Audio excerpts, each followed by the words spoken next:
Welcome to the Genius Factory. Enjoy the video. In this video, I will explain how to make a Resume Builder app. First, define the core features your app needs, like sections for contact information and work history. Next, select a development platform that aligns with your technical skills and project scope. Carefully plan the user interface to ensure it is intuitive and easy to navigate. Finally, outline how user data will be stored and retrieved securely. When designing your app, ensure it includes essential sections such as contact details, work experience, and educational background. Offer users the flexibility to customize various templates, perhaps with options for different fonts or color schemes. A simple drag-and-drop interface can significantly enhance the user experience, making it easy to rearrange sections.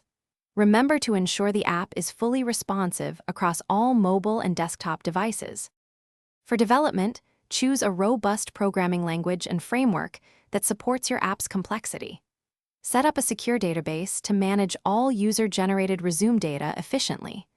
Develop the front end for user interaction and the back end for data processing and storage. Crucially, integrate export options, allowing users to download their resumes in common formats like PDF or Word documents.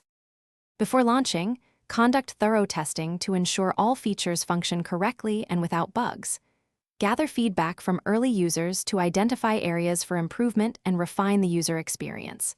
Once polished, deploy your Resume Builder app to a reliable hosting service. Finally, market your app effectively to reach your target audience, highlighting its unique benefits and ease of use.